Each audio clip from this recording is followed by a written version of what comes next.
अब की बार 400 पार। भारत का दुश्मन चाहे दुनिया के जिस कोने में हो, काम होगा तमाम। जिन्ना का पाकिस्तान भूल जाइए। इस वाले सर्जिकल स्ट्राइक की कहानी कनाडा से सुनिए। खालिस्तान का सपना रहेगा सपना, सब आतंकी कूटे जाएंगे। ये वाला भारत न भूलता है न माफ करेगा।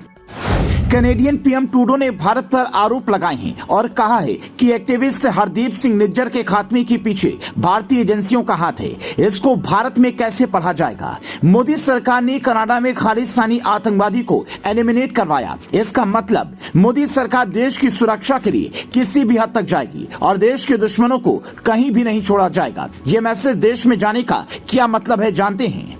कनाडा ने जो किया, भारत ने उसी भाषा में जवाब देने में बिल्कुल देर नहीं लगाई। कनाडा के राजदूत को विदेश मंत्रालय ने बुलाया था। राजदूत जी 10:26 पर जाते दिखे। जब लौटे तो 10:30 हुए थे और अफसर साहब बेहद गुस्से में दिखे। मतलब भारत की विदेश मंत्रालय ने कुल करीब 2 से ढाई मिनट ही टाइम खर्च किया कनाडा के राजदूत पर। सवाल है कि इतने कम समय में उस अंग्रेज को ऐसा क्या कहा जिससे भाई का मूड खराब हो गया। कनाडा की पीएम ट्रूडो ने जो आरोप लगाया है उससे तो यही लगता है कि भारत सरकार और उसकी एजेंसियां अब अपने दुश्मनों को चाहे वो कहीं भी छिपे हों, हिसाब होना तय है। 1982 में जब भारत ने कनाडा से बब्बर खालसा आतंकवादी तलविंदर सिंह परमार के प्रत्यर्पण के लिए कहा था, जो पंजाब में पुलिस अधिकारियों की हत्या के लिए भारत में वांछित था, तो तत्कालीन कनाडाई प्रधानमंत्री पियरे ट्रूडो ने इससे इनकार कर दिया था। बाद में 1985 में उसी खालिस्तानी आतंकवादी तलविंदर परमार को एयर इंडिया फ्लाइट 182 पर बमबारी का मास्टरमाइंड पाया गया,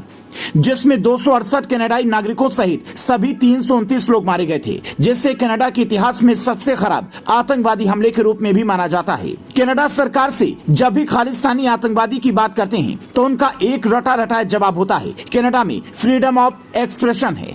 कनाडा में शांतिपूर्वक प्रोटेस्ट करने की स्वतंत्रता है। हालांकि फ्रीडम ऑफ एक्सप्रेशन के नाम पर आतंकवाद का खुला समर्थन करना लोकतंत्र नहीं होता, क्योंकि आज भी कनाडा में 25 जून को हर साल शहीद भाई तलविंदर सिंह परमार के सम्मान में कार रैली होती है। यह है कनाडा की फ्रीडम ऑफ स्पीच का सच। क्या अमेरिका में ओसामा के सम्मान में रैली हो सकती है? क्या इजराइल में या जर्मनी में हिटलर को शहीद बोलकर उसके सम्मान में कार रैली हो सकती है? नहीं हो सकती है, लेकिन कनाडा में होती है। वहां स्वतंत्रता के नाम पर आतंकवाद का खुला समर्थन करती है सरकार। कनाडा की धरती पर बार बार तिरंगे का अपमान होता है और कनाडा की सरकार और पुलिस ये सब होने देती है।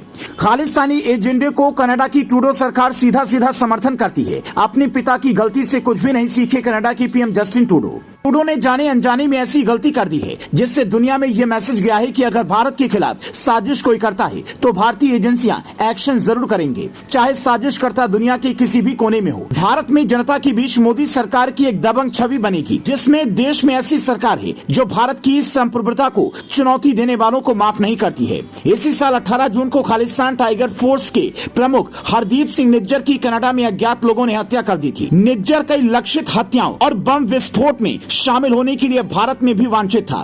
ट्रूडो ने एक तरह से भारत के लिहाज से देखें तो पीएम मोदी का बढ़िया प्रचार कर दिया है। पाकिस्तान अलग परेशान होगा, उसके पाले आतंकी कलाकार कहीं अब भी सुरक्षित नहीं हैं।